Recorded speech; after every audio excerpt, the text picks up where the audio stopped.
Bonsoir tout le monde. Merci d'être présent pour le cinquième et avant-dernier webinaire de la saison sur l'emploi. Donc, vous l'avez vu, on va parler aujourd'hui de l'apprentissage. Je remercie par avance Virginie Briand et Johan Barbalata qui sont là et qui vont intervenir avec moi tout au long de la soirée. Le plan du webinaire, voilà, vous le découvrez. Vous avez les micros, les caméras qui sont ouvrables. Si jamais vous avez des questions à tout moment, n'hésitez pas à nous interrompre ou à les poser dans le chat pour ceux qui préfèrent. Comme on est trois à intervenir, on essaiera de pouvoir vous répondre par écrit dans le chat si jamais c'est le cas, ou alors à l'oral, on vous apportera les réponses. Donc, voilà comment on a découpé le webinaire aujourd'hui. On va vous présenter rapidement, vous représenter pour ceux qui maîtrisent déjà ce qu'est l'apprentissage, vous parler un petit peu des évolutions qu'il y a pu avoir, parce qu'on a vu que c'était quelque chose que vous recherchiez aussi, point d'actualité sur ce qui se passe en 2026 et pour la saison à venir 26-27.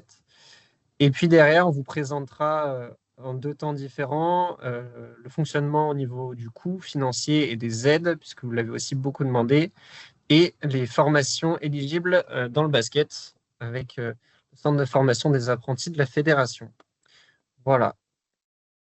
Dernière info avant de laisser la parole à Christian et Nathalie. Je ne sais pas si vous êtes présents. Vous annoncez que c'est l'avant-dernier webinaire du coup de la saison. On en fera un. Je vais couper le micro, désolé. On en fera un dernier qui sera porté, vous le voyez, sur une réflexion plus globale sur comment construire, consolider et pérenniser un projet d'emploi. Donc, qui fait un peu écho à tout ce qu'on a pu dire sur les premiers webinaires qu'il y a eu cette saison et sur celui-ci, avec justement comment essayer de conserver vos apprentis et de passer d'un contrat d'apprentissage à un autre contrat. Mais si jamais vous avez d'autres sujets que vous souhaitez aborder, s'il y en a qu'on n'a pas eu le temps de traiter sur ces 6 webinaires de cette année, n'hésitez pas à me solliciter à emploi@ffbb.com. On peut éventuellement créer d'autres webinaires sur le mois de juin, sur le mois de juillet, si jamais il y en a qui sont intéressés ou si vous voulez aller sur des sujets qui n'ont pas été abordés.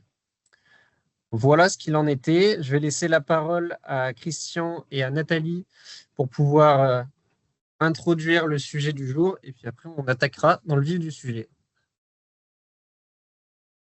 Eh bien, écoutez, bonsoir à toutes et à tous. Là, j'espère que vous Bonsoir. m'entendez bien.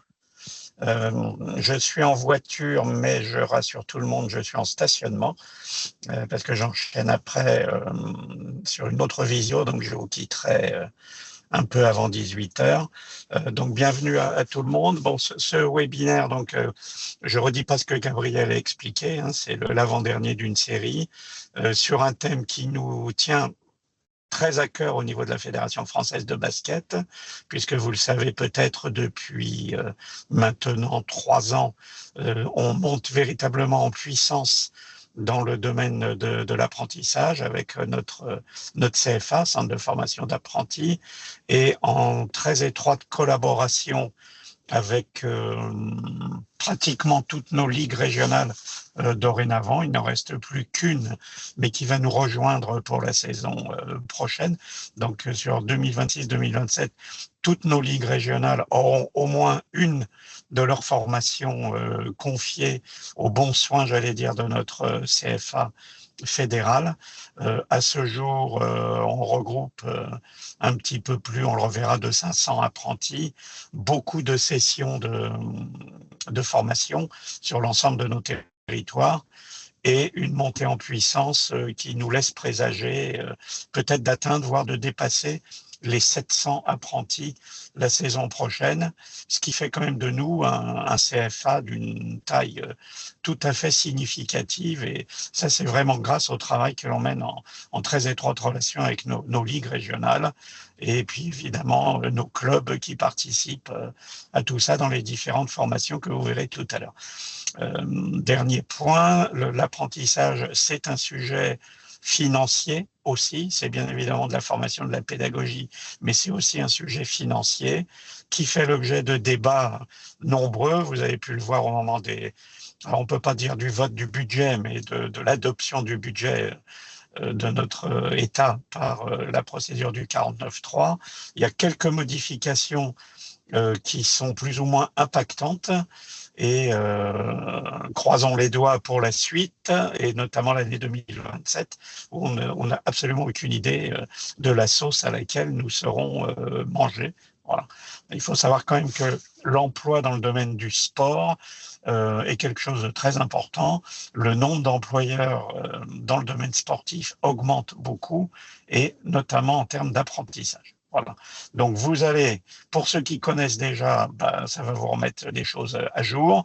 Et pour celles et ceux d'entre vous qui n'auraient jusqu'à présent pas pris d'apprentis, vous allez pouvoir disposer de bonnes informations pour sauter le pas et embaucher un ou des apprentis pour la saison prochaine.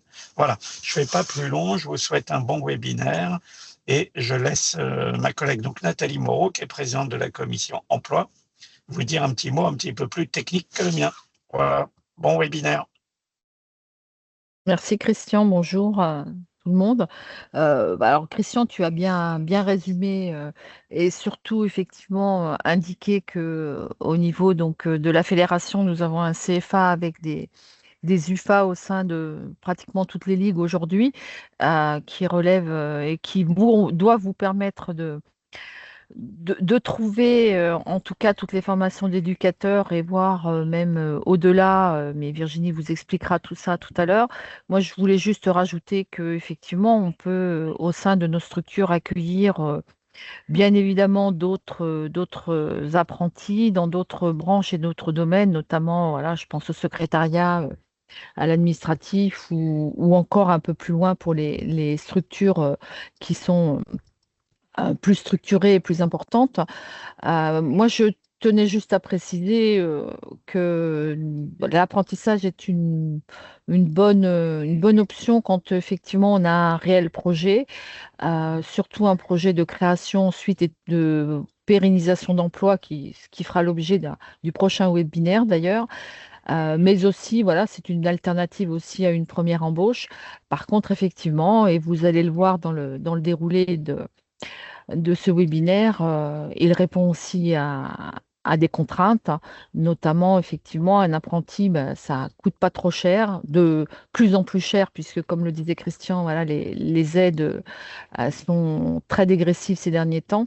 Mais en même temps aussi, il y a une double contrainte, c'est qu'effectivement, un apprenti, il part en formation, en centre de formation, et on ne l'a pas effectivement à disposition. Et c'est aussi quelqu'un qui est donc par définition en formation, donc que l'on doit accompagner. Et ça, c'est important. Et ça, on va bien vous le décliner au cours de ce webinaire. C'est que l'accompagnement au sein d'une structure et la formation des tuteurs et des dirigeants qui deviennent de ce fait employeurs ou qui deviennent employeurs d'apprentis est vraiment des éléments à prendre vraiment très, très sérieusement en compte. Un apprenti, c'est quelqu'un qui se forme, qui passe un diplôme et qui ensuite voilà, deviendra un professionnel diplômé et averti pour mener à bien des missions. Mais tant qu'effectivement il réalise son apprentissage, eh bien, l'objectif, c'est de l'accompagner au mieux, de lui laisser la possibilité d'aller et de réussir, je dirais, dans sa certification, dans le diplôme sur lequel il s'engage. Et ça, effectivement, on a vraiment besoin à ce niveau-là d'être outillé. Et je crois que ce soir, ce webinaire répond vraiment à toutes ces questions. Et je remercie vraiment les participants, et en particulier l'AFDAS, pour sa présentation. Merci à vous. Et Gabriel, je te laisse la main. Merci Nathalie, merci Christian. Tu fais bien le pont avec l'AFDAS. Johan, on va te laisser la parole pour te présenter en 2 mots et peut-être pour présenter aussi très rapidement ce qu'est l'AFDAS avant qu'on puisse rentrer dans le cœur du sujet de ce qu'est l'alternance. Merci Gabriel, merci à la Fédération de me permettre d'intervenir sur ce webinaire. C'est la 2e année que j'ai la chance voilà, de co-animer avec vous et c'est un grand plaisir. Alors l'AFDAS, vous connaissez peut-être ce nom, soit parce que vous avez déjà échangé avec un conseiller emploi-formation, parce que vous avez eu un projet typiquement de recrutement d'un alternant, soit parce que vous nous connaissez en tant que financeur de la formation, alors qu'il s'agisse de la formation des salariés, si vous en avez dans votre structure, ou du financement du parcours de vos alternants. Alors, rapidement, l'AFDAS, c'est un opérateur de compétences. On est sur 9 secteurs différents, la culture, les industries créatives, les médias, communication, télécommunications, tourisme, loisirs, divertissement et surtout le sport juste pour vous donner un chiffre, hein, chaque année, le sport, c'est la moitié des contrats en alternance qui sont financés par l'AFDAS. Donc voilà, c'est vraiment un gros secteur et puis d'année en année hein, qui prouve vraiment sa dynamique en termes de recrutement d'alternants. Une singularité de l'AFDAS, c'est également d'accompagner d'autres types de publics que sont les artistes-auteurs, les intermittents, les journalistes, les saisonniers et puis les 7000 sportifs professionnels et les presque 5000 sportifs de haut niveau. Voilà, en quelques mots. Et pour mes missions à moi, en gros, ça va être d'accompagner les équipes de conseillers sur le déploiement des projets emploi-formation. Super, merci beaucoup. Et puis tu auras l'occasion de nous détailler un peu plus ce qu'est l'alternance juste après. Et je vais laisser pour finir le tour des participants, Virginie te présenter et puis pareil, nous expliquer en 2 mots, puisqu'on prendra le temps d'aller dessus, ce qu'est le CFA de la Fédération française de basket. Yes, merci Gabriel, merci Joanne. Donc Virginie Briand, je suis chargée de développement de l'Institut national de formation à la Fédération française de basketball. Merci Joanne pour les précisions concernant l'AFDAS et du coup ça me permet de faire le pont avec ma slide à moi puisque effectivement l'AFDAS en fait est le premier opérateur de compétences pour la Fédération française de basketball. Et avant de vous présenter le CFA de la FFBB, je voulais juste préciser déjà ce qu'est un CFA et sa mission principale. Donc un CFA, c'est un centre de formation des apprentis, comme vous l'a dit Christian en préambule. Et la mission principale d'un CFA, c'est bien évidemment de former des apprentis en alternance, donc en alternant théorie et pratique, accompagner ces apprentis vers l'obtention d'un diplôme et faciliter leur insertion dans l'emploi. Donc à travers cette mission principale, on a plein d'autres missions. Et le CFA de la Fédération française de basketball, pour précision, il fait partie en fait de la fédération et notamment de l'Institut national de formation de la Fédé. C'est pour ça que je suis là aujourd'hui. Le CFA de la fédération, il a vu le jour fin 2019 et plutôt sur les formations qu'on portait nous en interne, donc notamment le DEGEPS. Et puis au fur et à mesure, on a vu de plus en plus d'apprentis arriver au centre de formation. Et puis, on est parti d'un constat en début 2023, c'est que finalement, en fait, comme vous l'a dit Christian, on a des instituts régionaux de formation qui font partie de nos ligues régionales. Et puis, ces IRFBB, comme on les appelle, ils s'appuyaient sur des CFA locaux. Voilà, donc ils dépendaient potentiellement d'autres sports. Et on s'est dit, c'est dommage, on a un CFA du basket qui pourrait répondre finalement à des formations de basket sur tout le territoire. Donc, on a ce qu'on appelle on a ouvert nos murs. Donc, on s'appelle aujourd'hui aussi CFA hors mur. Donc, en 23-24, on était à peu près à 83 apprentis suivis. Là où aujourd'hui, en 25-26, on a plus de 540 apprentis, parce qu'on en a 542, plus de 40 sessions de formation sur quasiment tout le territoire, puisque on représente 11 ligues régionales via notre CFA. En perspective de 26-27, on pense, au regard des ouvertures de formation qui devraient se faire, pouvoir accueillir plus de 730 apprentis sur 5 formations différentes actuellement, donc animation, entraînement entre le BP, le DE, le DES, et sur la partie développement et structuration, CPMS et CD2SA. Donc, je ne vais pas tout spécifier tout de suite puisqu'on va rentrer dans le détail après. Et en 26-27, on devrait avoir 6 formations qui vont continuer de perdurer et une nouvelle qui va voir le jour et dont on vous parlera un petit peu tout à l'heure. Et puis maintenant, il est temps de rentrer dans le cœur du sujet de qu'est-ce que c'est l'apprentissage. Super, merci Virginie, super clair. Comme tu le dis, on aura l'occasion de balayer chaque formation après en détail une fois qu'on vous aura présenté ce qu'est l'alternance. Et pour ça, je vais rendre la main à Joanne pour qu'elle puisse nous l'introduire en quelques mots. Joanne, je t'en prie. Alors, l'alternance, c'est un contrat de travail. Il faut bien avoir en tête que c'est un recrutement d'un salarié, donc un contrat de travail un peu particulier puisqu'il intègre une formation en alternance, donc des temps passés au CFA pour la formation théorique, et puis ensuite des temps passés en entreprise pour la formation pratique, c'est-à-dire mettre en pratique ce que l'apprenti a appris au CFA. Cette formation, on va le voir, elle est prise en charge en totalité ou en partie, et peuvent s'associer à cela d'autres aides au financement, notamment l'aide exceptionnelle, on va le voir également. Pour le format du contrat de travail, on est sur un minimum de 6 mois et on peut aller jusqu'à 3 ans, suivant la durée du cycle de formation. C'est un recrutement qui peut se faire en CDD comme en CDI. Et puis, on a 2 types de contrats quand on parle d'alternance. Soit on parle du contrat d'apprentissage, alors qui, lui, en fait, s'adresse à un public qui a moins de 30 ans, donc jusqu'à la veille des 30 ans, on peut conclure un contrat d'apprentissage, et qui prépare en fait un diplôme. On est bien sur une certification, donc un diplôme avec une reconnaissance de l'État. Et l'objectif, vous l'avez dit, hein, Madame Moreau, c'est de préparer un diplôme en travaillant. Et puis, on a le deuxième contrat, qui est le contrat de professionnalisation, qui, lui, s'adresse plutôt à des moins de 26 ans. On peut aller sur un public qui a plus de 26 ans, mais qui doit être inscrit à France Travail. Donc, c'est la petite particularité de ce contrat. Et ce contrat-là, il ne vise pas forcément un diplôme, une certification. Il peut aussi permettre de former une personne au métier tel qu'il est exercé dans l'entreprise, sans forcément viser l'obtention d'un diplôme. Voilà. En quelques mots. Que vous dire de plus? On peut avoir des rythmes de formation qui sont adaptés voilà, quand on a des enjeux de saisonnalité ou de projets particuliers, avec des rentrées qui peuvent se faire à tout moment dans l'année. Et vous précisez aussi en complément que nous, on a fait le choix aujourd'hui de plutôt orienter sur l'apprentissage. C'est ce qu'on propose majoritairement au sein de la fédération avec les différentes formations qu'on vous présentera après. Mais voilà, pour information quand même, vous donner que différents dispositifs comme le contrat de professionnalisation existent. Je vois qu'il y a déjà une main levée dans la conversation. Est-ce que Axel, tu veux prendre la parole, peut-être? Oui, parce que je voulais revenir sur ce qu'elle disait au niveau des âges, parce que dans le privé, le contrat d'alternance, il est totalement différent du contrat de professionnalisation.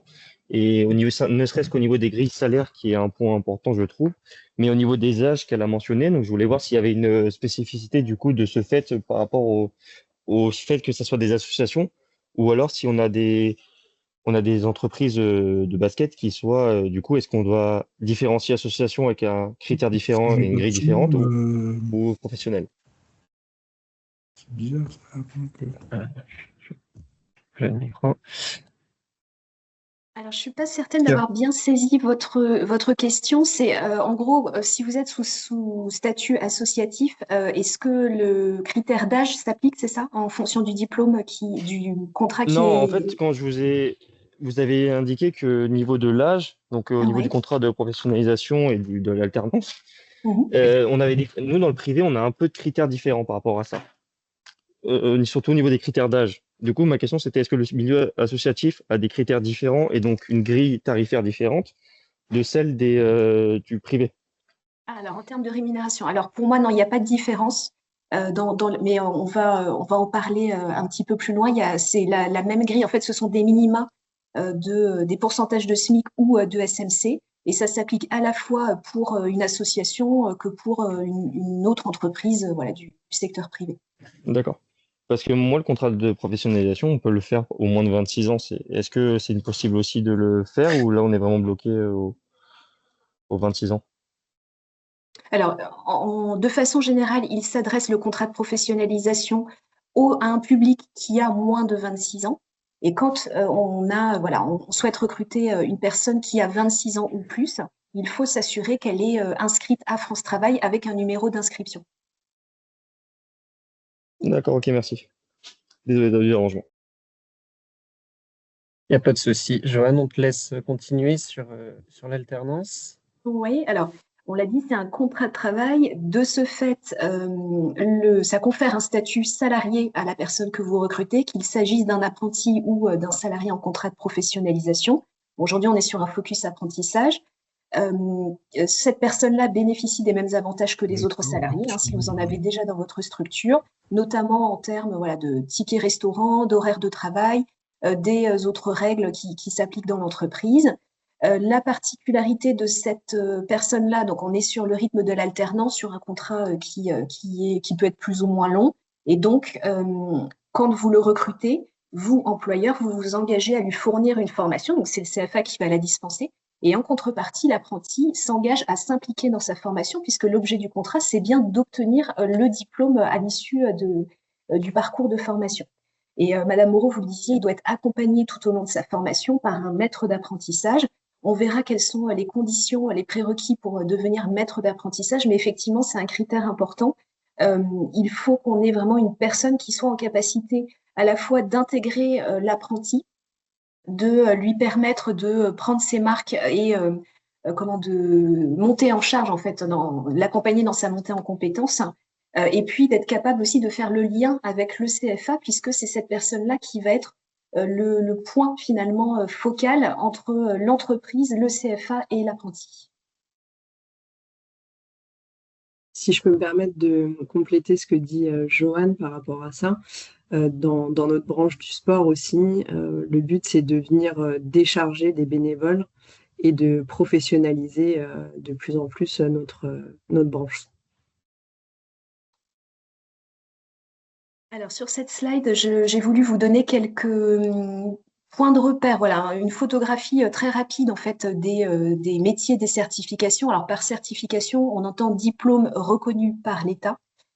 Donc les principaux diplômes, certifications, on est sur du BPGEPS, sans surprise. Le niveau 4, c'est un niveau bac.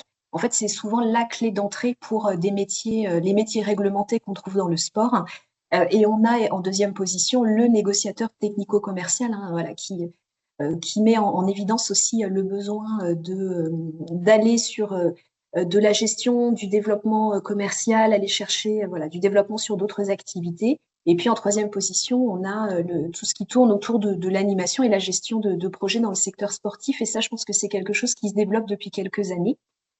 Et un chiffre également sur les BPGEPS, le BPGEPS éducateur sportif mention basket, c'est le troisième le plus demandé. Et on observe une progression entre 2024 et 2025 de plus 10%. Ça veut dire qu'on a une vraie dynamique sur ce diplôme-là. Merci Joanne. J'ai un écho.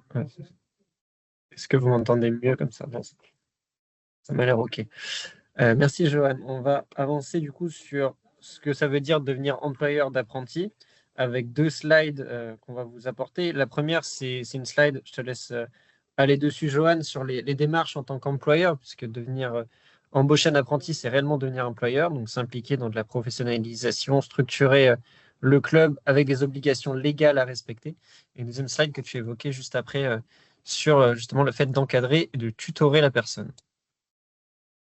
Oui, alors on a dit, c'est un contrat de travail, c'est bien le recrutement d'un salarié. Et en tant qu'employeur, dans le cas où vous n'auriez pas déjà des salariés dans votre structure, vous êtes primo-employeur, il y a des démarches à réaliser.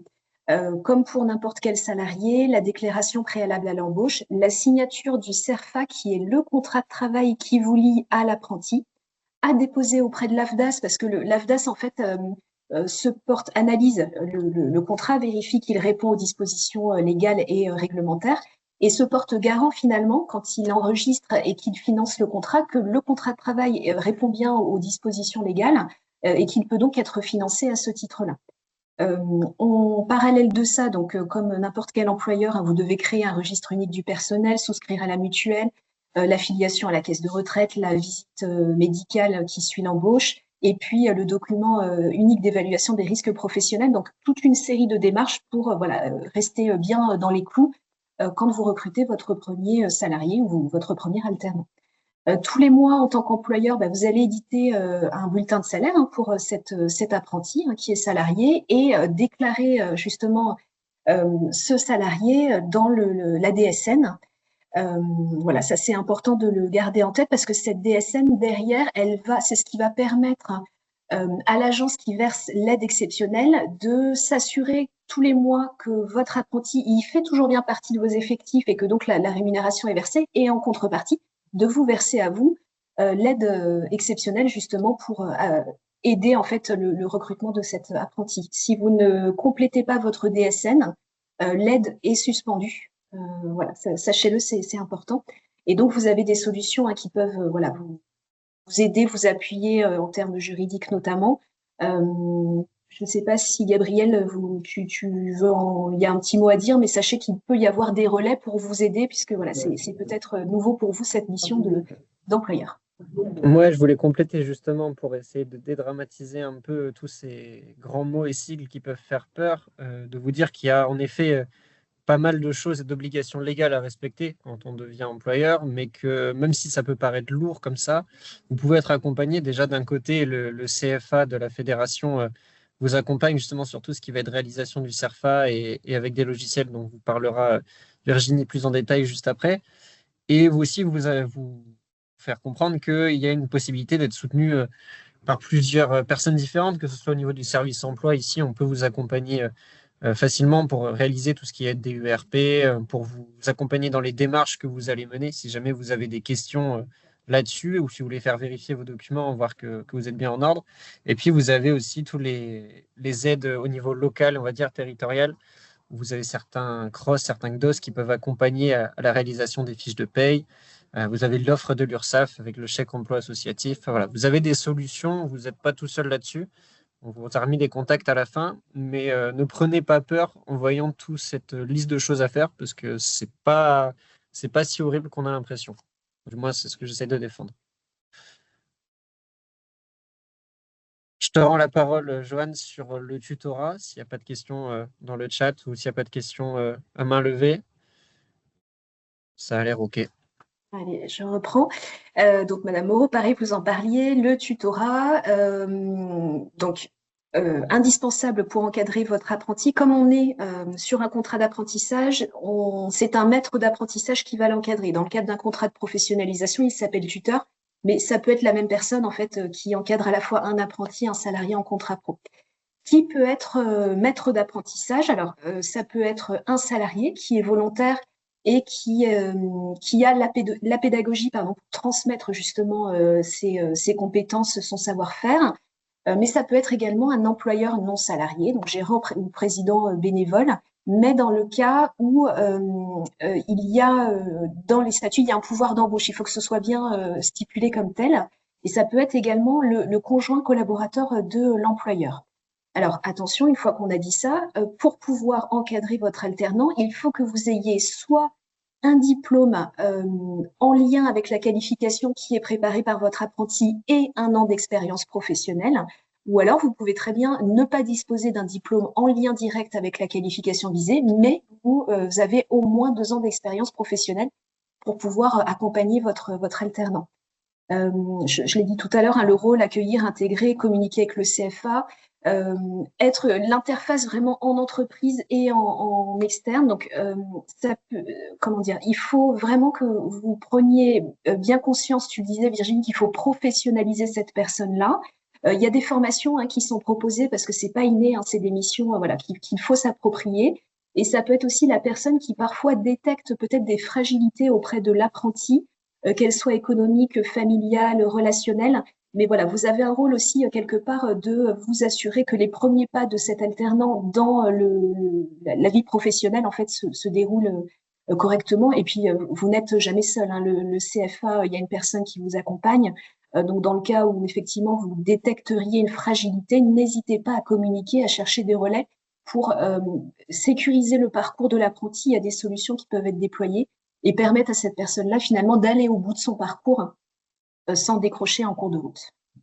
Et puis voilà, dernier point aussi, si vous encadrez un alternant en situation de handicap, sachez que l'AFDAS a créé avec l'AGFIP un parcours de formation pour justement savoir quelles sont les bonnes pratiques, les réflexes à avoir, les questions que vous pouvez poser à votre apprenti ou pas pour comment adapter le poste de travail. Voilà, il y a des choses, des ressources qui sont disponibles, donc n'hésitez pas à aller faire un tour.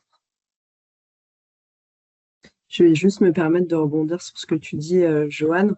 En ce moment, la Fédération française de basketball est en construction concernant une formation de maître d'apprentissage et tuteur. Voilà, donc on vous préviendra bien évidemment dès que cette formation sera finalisée.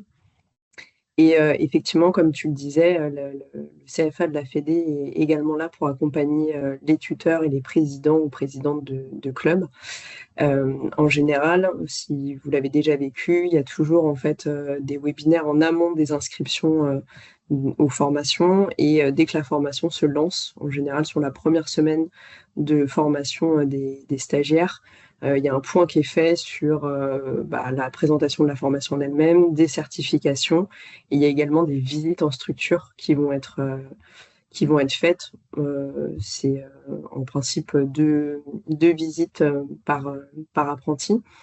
Et donc voilà, là, ça va vous permettre aussi à ce moment-là, si vous avez quelques freins, des blocages que vous ne savez pas comment forcément faire avec votre apprenti, de pouvoir venir lever ces blocages-là.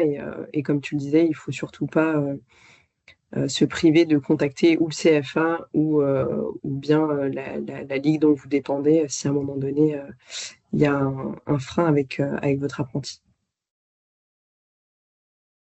Merci à toutes les deux. Alors, je propose qu'on avance sur un des sujets aussi que vous avez le plus questionné en amont, à savoir le financement de plusieurs manières. Donc, on va regarder combien ça coûte d'embaucher un apprentissage. Il va falloir prendre en compte plusieurs éléments. Johan, je vais à nouveau te rendre la parole pour pouvoir nous présenter d'abord le coût de la formation, et puis derrière, on le différenciera avec le coût pour la structure et le salaire à verser à un apprenti. Oui, alors là, c'est Monsieur Auger, hein, vous l'évoquiez, il s'est passé pas mal de choses sur les financements, sur l'aide. Le message que je voudrais vous faire passer, c'est que dans votre budgétisation de cette embauche, il y a 3 postes à prendre en compte. Le financement de la formation et éventuellement le reste à charge pour votre structure. Après, on va voir la rémunération et puis les aides qui peuvent aller autour de ça. Donc, on commence par le financement. Donc, on l'a dit, hein, c'est un parcours de formation qui peut être pris en charge en totalité ou en partie. Sur la partie gauche, je vous ai pris 2 exemples sur du niveau 4 et 5, donc une embauche à niveau bac et une embauche bac plus 2. Donc, le BPGEPS, ça vise un niveau bac. Les exemples que j'ai pris, alors c'est pour le coût de la formation, c'est vraiment illustratif, hein. C'est un montant que j'ai défini moi-même. Je suis partie sur un contrat d'1 an pour faciliter le calcul, hein, parce qu'on est maintenant sur une proratisation journalière. Donc là, j'imagine qu'on est sur un contrat de 365 jours. Le CFA définit le coût de formation à 9 000 euros. Sur ces 9 000 euros, on a un niveau de prise en charge qui est fixé à 8 828 euros. Le niveau de prise en charge, en fait, c'est un montant forfaitaire, donc pour un contrat de 365 jours, et qui est défini par les branches professionnelles et validé par France Compétences. France Compétences étant l'agence centrale, en fait, hein, de la formation. Voilà. Donc, c'est un niveau qui est fixé à 8 828 euros. Ça veut dire qu'il y a un reste à charge pour votre structure qui est de 172 euros. Là, on est sur un montant qui est relativement peu élevé. Il est possible que parfois la formation soit prise en charge en totalité. Ce qu'il faut, c'est poser la question, regarder dans la convention de formation quel est le coût du CFA versus ce qui est pris en charge, et de voir si derrière, il y a un reliquat pour votre structure ou pas. En bas à gauche, je suis partie sur l'exemple du recrutement d'un chargé de développement. Donc, on est sur un niveau bac plus 2. Et là, j'ai défini un coût de formation sur un contrat d'1 an de 11 000 euros. Sur ces 11 000 euros, on a un niveau de prise en charge qui, lui, est de 9 548 euros. Ça veut dire qu'il y a un reste à charge pour votre structure qui tourne aux environs de 1 500 euros. Donc là, pareil, hein, à budgéter dans votre premier poste, justement, quand vous simulez une embauche de recrutement d'apprentis. Et sur la partie droite, donc j'ai fait un autre encadré sur les niveaux 6 et 7. Donc, lorsque vous recrutez un apprenti qui vise un niveau bac ou un niveau supérieur au niveau bac, où là, depuis l'année dernière, en fait, on a une participation forfaitaire obligatoire, qui est de 750 euros. Alors, cette participation forfaitaire obligatoire, elle a été définie par le législateur. Ce n'est pas un élément que vous pourrez négocier avec le CFA. C'est obligatoire. C'est imposé par le législateur. Sachez que dans le cas d'une rupture de contrat qui interviendrait pendant la période probatoire, donc la période probatoire, ce sont les 45 premiers jours du contrat qui se déroule en entreprise. S'il y a une rupture pendant ce temps-là, cette participation forfaitaire, elle est recalculée. Alors, sans entrer dans les détails, c'est un montant qui correspond à 50% de la prise en charge et qui est plafonné à ces 750. Voilà, donc ça, c'est important de l'avoir en tête. Et puis, si vous étiez recruteur d'un apprenti qui a rompu son contrat avec un précédent employeur, sachez que cette participation, elle est ramenée à 200 € pour vous qui êtes l'employeur numéro 2, voilà, dans le cas d'une rupture sur le contrat. Et dans mon exemple, donc là, je suis partie sur un contrat toujours d'1 an avec un coût de formation de 12 000 €, un niveau de prise en charge de 9 356 €. Donc, vous le voyez, dans la ligne financement AFDAS, j'ai déduit cette participation forfaitaire du niveau de prise en charge, ce qui fait une prise en charge par l'AFDAS à 8 606 €. Et là, voilà, on est sur un reliquat qui commence peut-être à devenir conséquent pour votre structure. Donc là, pareil, à budgétiser avant de signer le contrat. Pour répondre très rapidement à la question qui est apparue dans le chat, là, en effet, on vous présente le financement de la formation. Donc, le niveau de prise en charge, ça va être ce que va financer l'AFDAS et il faut bien le distinguer des 5 000 € et des aides dégressives qu'on va vous présenter juste après, qui sont les aides à l'embauche, qui sont des aides différentes. Donc, si vous voulez faire grossièrement le calcul, l'AFDAS vous prend 8 828 € en charge dans l'exemple qui est donné là, à quoi vous pouvez ajouter l'aide des 5 000 € dans le cas précis pour l'embauche d'un BPJEPS en apprentissage. Mais on va aller sur l'aide juste après la slide qui arrive. Joanne, peut-être avant, tu voulais parler du simulateur pour que les gens puissent aussi comprendre comment ça fonctionne et faire le test eux-mêmes de leur côté. Oui, alors sur le site internet de l'AFDAS, vous avez donc ce simulateur qui s'appelle Calcul Alternance et qui a pour objectif de calculer, de prendre en compte, c'est une simulation, attention, ça restera affiné quand même avec un cabinet comptable, mais voilà, l'idée c'est de vous donner sur les postes budgétaires, coût de la formation, rémunération et les aides au recrutement, une enveloppe globale, voilà, qu'il faudra budgétiser dans vos comptes pour cette embauche-là. Ce simulateur, en fait, il va comparer l'embauche d'un contrat d'apprentissage et d'un contrat de professionnalisation, donc les postes pour chacun des deux types de contrats, puisque pour chacun, en fait, on va avoir des règles différentes en termes de rémunération, en termes de prise en charge et en termes d'aide. Même si là, aujourd'hui, on est sur un focus apprentissage, n'hésitez pas à aller jeter un œil. Voilà, ça vous permet de comparer et puis surtout d'avoir une idée de est-ce que c'est possible pour vous de réaliser cette embauche sans mettre en difficulté la trésorerie de votre structure. Et oui, et donc vous montrez, si vous voulez, directement l'outil. Joanne, tu as fait un calcul déjà en avance pour qu'on puisse gagner du temps, mais vous montrez comment ça fonctionne très rapidement. En fait, c'est juste des cases à cocher, vous le voyez bien, en fonction des informations que vous avez. Vous voyez que vous pouvez avoir identifié l'alternant avec des informations précises sur sa date de naissance, sur le niveau de diplôme visé, sur la situation de l'alternant. Tout comme vous pouvez faire des simulations un peu plus larges pour faire, comme tu disais, Joanne, anticiper un petit peu au niveau du poste de dépense en fonction de l'âge de la personne et puis en fonction du niveau de métier visé. Donc, vous voyez qu'il y a quelques informations à remplir. Et derrière, une fois que vous cliquez sur calculer le coût de l'alternance, j'ai oublié de remplir une case comme par hasard, vous aurez si je me fais basket, ce sera plus intéressant. Sinon, Vous avez 423, Gabriel, si tu veux le trouver peut-être plus facilement. Je vais l'avoir comme ça. Vous aurez le coût de l'apprentissage. Bon. J'ai dû oublier de remplir des. Oui, il y a un certain nombre de champs, effectivement. Voilà, j'avais oublié de remplir la catégorie d'emploi. Vous aurez les informations, comme tu disais, Joanne, voilà, avec le reste à charge mensuel et puis derrière le détail de toutes les informations possibles et que vous pouvez même exporter en PDF si vous souhaitez derrière le présenter ou l'amener à d'autres personnes.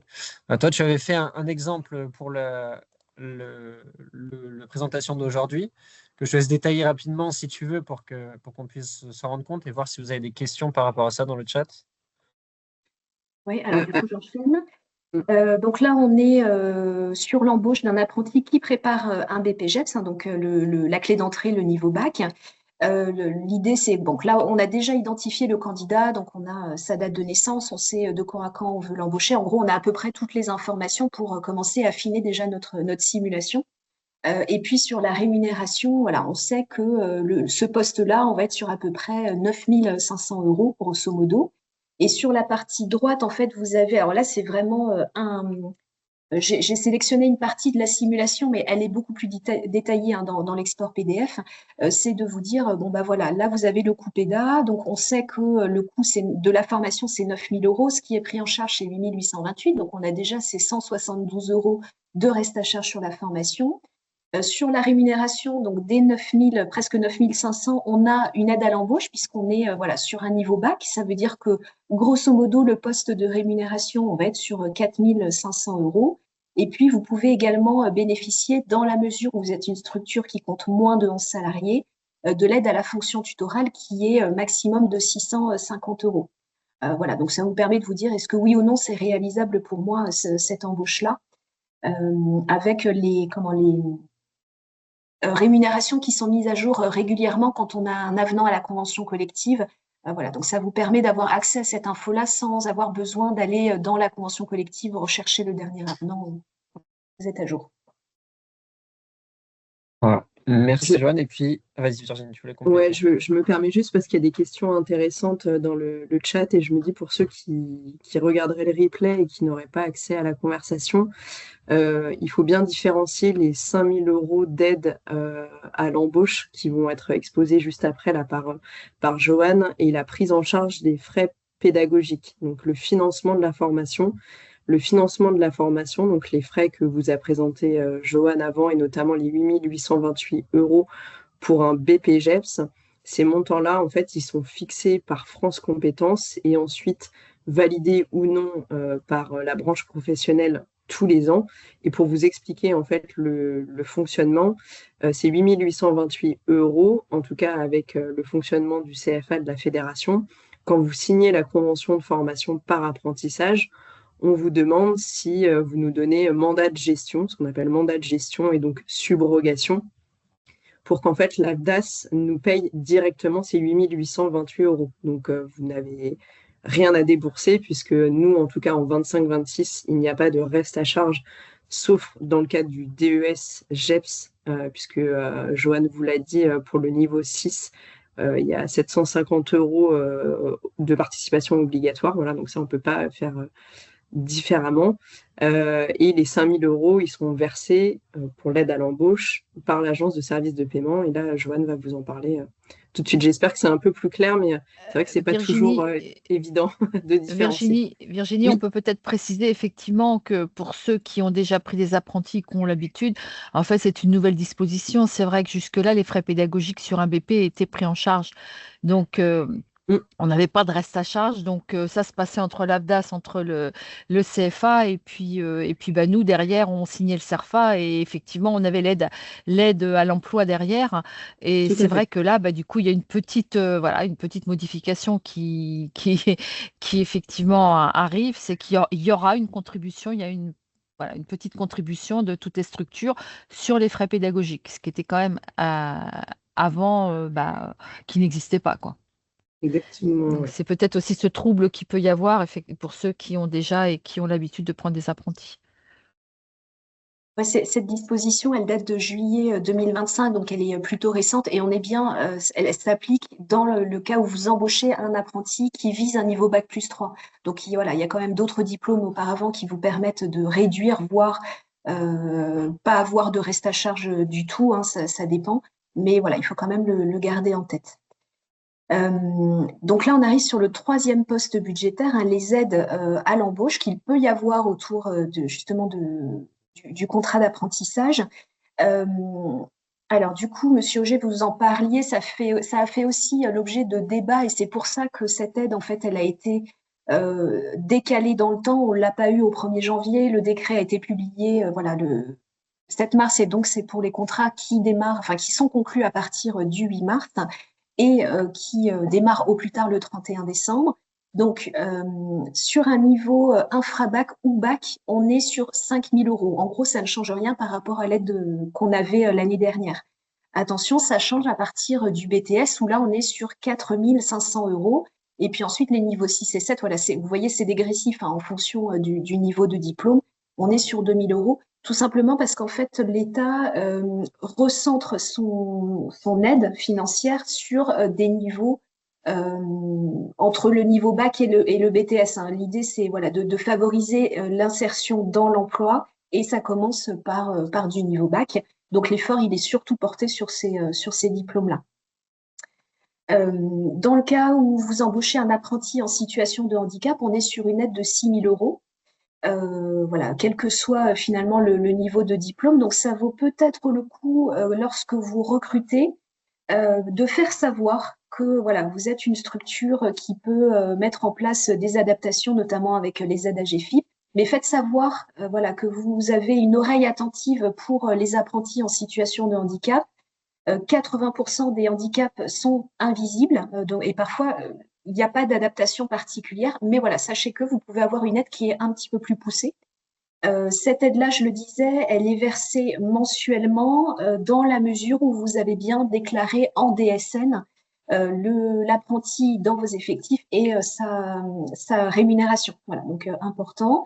Et en complément de cette aide de l'État, vous avez l'aide à la fonction tutorale, on l'a vu tout à l'heure, donc on peut aller jusqu'à 650 euros et cette aide, elle s'adresse à des structures qui comptent moins de 11 salariés. Et puis, en plus de l'aide, donc on a vu les 6 000 euros l'aide de l'État, l'AGEFIP déclenche une aide supplémentaire qui peut aller jusqu'à 3 000 euros. Voilà, et donc là, ça peut parfois vous permettre d'annuler complètement le coût de la rémunération sur l'embauche que vous réalisez. Merci Joanne. Et il y avait une question qui est revenue plusieurs fois, pour ne pas dire quasiment tout le temps, dans les inscriptions, c'était par rapport à la succession des contrats d'apprentissage. Est-ce que c'était possible d'à nouveau percevoir l'aide qui sont présentées là? Et donc, on vous a fait une petite slide juste après avec un schéma pour essayer de vous faire passer ça. Joanne, je t'en prie. Tu l'as évoqué, du coup, je poursuis. Hein. Tu disais, est-ce qu'on peut bénéficier à nouveau d'une aide quand on continue avec le même apprenti? Alors, attention, si vous êtes là dans le cadre d'une succession de contrats, donc vous aviez déjà le même apprenti qui visait le même diplôme, la même certification l'année dernière, sachez que l'aide ne se redéclenche pas cette année. Même apprenti, même employeur, même certification, et vous avez déjà bénéficié d'une aide en 2025, sachez que l'aide 2026, elle ne s'applique pas. Voilà. Mais si vous êtes dans le cas où vous recrutez l'apprenti pour la première fois, oui, les aides s'appliquent bien. Et sur la succession de contrats, alors ça semblait intéressant en tout cas de vous communiquer ce message-là ce soir, c'est de vous dire qu'on peut aller sur de la succession de contrats. Là, on a pris l'exemple où en première année, vous recrutez, sur le premier contrat, vous recrutez un apprenti qui vise le BPJEPS. Sachez que vous pouvez très bien vous inscrire dans une logique à moyen terme, voire à long terme avec lui, et de le faire progresser sur des contrats successifs qui visent à chaque fois un niveau. Alors, ça peut être le même niveau, mais ça n'a pas forcément de sens dans votre secteur d'activité, ou de viser à chaque fois un niveau de diplôme supérieur. Ça permet vraiment de professionnaliser, de certifier. Donc voilà, n'hésitez pas à vous inscrire aussi dans cette logique-là avec les apprenants que vous recrutez. N'allez pas forcément tout de suite sur des niveaux supérieurs, d'autant qu'on a vu que les aides ont été dégressives. Mais voilà, visez peut-être un niveau de diplôme qui est un peu inférieur à celui que vous auriez naturellement favorisé, en vous disant que vous pouvez le garder 1 an, 2 ans, 3 ans. Voilà. Et puis là, vous pouvez avoir différentes logiques de développement, enfin de développement avec lui, de vous dire la première année, on va être sur du BPJEPS, et puis ensuite, en fonction de l'appétence de l'apprenti et puis de vos besoins, vous, en formation, besoins en compétences, de vous dire que vous pouvez aller plus sur du développement ou plus sur du cœur de métier, donc sur le sport, dans le cadre de ces alternances et de ces successions de contrats. Et juste pour vous donner un chiffre, 23% des contrats d'apprentissage qui sont conclus là aujourd'hui font suite à déjà un contrat d'apprentissage précédemment conclu avec ou pas avec le même employeur. Mais voilà, c'est vraiment la logique du contrat d'apprentissage. Il y a une question dans le chat par rapport à ça, Johan, je pourrais te la Oui. poser. Si l'apprenti souhaite se réorienter après avoir suivi le parcours du haut, donc c'est-à-dire faire un contrat 1 BPGEPS, puis un contrat 2, par exemple chargé de promotion et marketing sportif, CPMS, est-ce qu'il peut à nouveau bénéficier d'une aide s'il décide de se réorienter vers le parcours plus sportif et d'aller vers le DEGEPS et le DESGEPS par la suite? Est-ce qu'il bénéficie toujours de l'aide, c'est ça Oui, la question? est-ce qu'il peut en bénéficier en Ok, passant d'un CPMS qui est niveau 5 à un ok. DEGEPS qui est également un niveau 5? Ok. Alors, pour bénéficier de l'aide, le décret dit que l'employeur ne doit pas avoir bénéficié précédemment d'une aide pour le recrutement du même apprenti sur la même certification. Là, on est bien sur deux certifications différentes. La première certification, c'était le BPGEPS avec les aides qui étaient attachées à ce moment-là au contrat, au recrutement de l'apprenti. Et puis ensuite, si vous allez sur ensuite, voilà, chargé de développement au CPMS, on est sur une autre certification. La certification, en fait, elle a une référence qui est le code RNCP. Dans la mesure où on n'est pas sur le même code RNCP, pour le coup, vous pouvez bénéficier de l'aide là si vous le recrutez en 2026. Ouais, j'espère que ça répond à la question que tu avais, Nadège. Je vois que Et Virginie est en train de autre, répondre au fur et à mesure aux questions dans le chat. Si tu veux, vas-y. Oui, il y avait des questions par rapport à l'aide à la fonction tutorale. Je vais Donc m'en effectivement, montrer. il y a un formulaire qui est à remplir. Alors là, on parle spécifiquement pour la DAS, hein. Donc je vous ai mis le lien dans le chat. Et ce que je disais, c'est que pour 26-27, on va l'intégrer, nous, aux conventions de formation pour que vous puissiez tout de suite remplir le formulaire et que ce soit bien envoyé au moment du dépôt du contrat d'apprentissage, puisque ça doit être simultané. On avait la question de Valentin. Alors, pardon, je remonte un peu le fil par rapport au maître d'apprentissage. Est-ce qu'il peut être seulement président de club sans diplôme suffisant? Alors, la réponse que je lui ai apportée, c'est qu'effectivement, le président peut être le premier maître d'apprentissage, mais qu'il vaut mieux indiquer également un deuxième maître d'apprentissage qui, lui, a le diplôme. Et dans ce cas-là, quand en interne club, on n'a pas un salarié qui aurait le diplôme, on peut mettre en place une convention de mise à disposition, pardon, avec un club qui, lui, aurait un salarié ayant ce diplôme-là. Est-ce qu'il y avait d'autres questions? Deux autres Oui, qui sont arrivés. Ouais, par rapport à l'aide à la fonction tutorale aussi, Joanne, est-ce qu'elle est destinée aux salariés qui assument la fonction de tuteur? Alors, cette aide-là, l'aide à la fonction tutorale, elle est versée à la structure, donc à l'employeur, qui, lui, est tout à fait libre soit de la reverser au maître d'apprentissage pour valoriser justement la mission qu'il prend, ou pas. C'est vraiment libre à vous. Nous, on va vous la verser en tant qu'employeur, mais après, voilà, c'est votre décision. Merci beaucoup. Et il y avait une dernière question dans le chat qui était: bonjour, est-ce qu'on peut bénéficier de l'aide de 5 000 € si on propose une continuité de parcours BPGEPS puis DEGEPS? Je vais répondre si vous voulez, mais BPGEPS, donc se situe ici, et DEGEPS dans le niveau 5. Alors, je vais me permettre de répondre. Ouais, Alors, vas-y. effectivement, le BPGEP, c'est un niveau 4, donc vous toucherez une première aide de 5 000 € dans le cadre d'un contrat d'apprentissage, hein, si on se passe bien dans ce cadre-là. Et effectivement, dans un cadre de continuité de parcours, puisqu'on n'est pas en fait sur le même titre RNCP et que ça n'est pas le même code diplôme. Alors, c'est un petit peu technique là ce que je vous dis, mais effectivement, vous aurez bien l'aide, en tout cas aujourd'hui en 2026. Après, on ne peut pas se prononcer au-delà de mai 2027, mais en tout cas, aujourd'hui, c'est le cas. Et donc, comme le DE est un niveau 5, vous bénéficierez là de 4 500 €.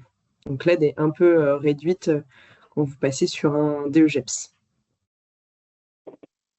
Voilà, il n'y avait pas d'autres questions globales. Il y avait une dernière question auquel je suis en train de répondre à l'écrit, qui était plutôt un cas, on va dire un cas un peu isolé, un cas à part, où on prendra le temps de te répondre, Madame Deschamps, par écrit, parce que c'est un cas un peu plus individuel, je dirais.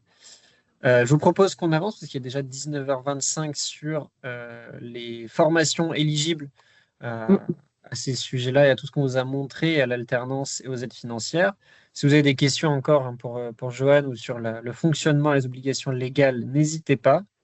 on est là dans le chat et on peut prendre le temps de revenir sur les questions. On va prendre un temps de questions-réponses à la fin. Et entre-temps, on va se partager la parole avec Virginie pour vous représenter très rapidement ce qu'est le CFA de la fédération, puisqu'on l'a déjà fait, et puis pour vous proposer un petit peu un tour d'horizon des formations éligibles, en rentrant dans le détail des aides qui vont en face et d'où vous pouvez vous former à ces métiers-là et à ces formations du basket. Virginie, je te laisse la main là-dessus. Yes. Ouais, merci beaucoup, Gabriel. Effectivement, là, c'était pour vous redonner un petit tour d'horizon en 26-27 des sessions de formation qui devraient ouvrir. Alors, bien évidemment, sous condition qu'il y ait suffisamment d'inscrits à ces différentes sessions.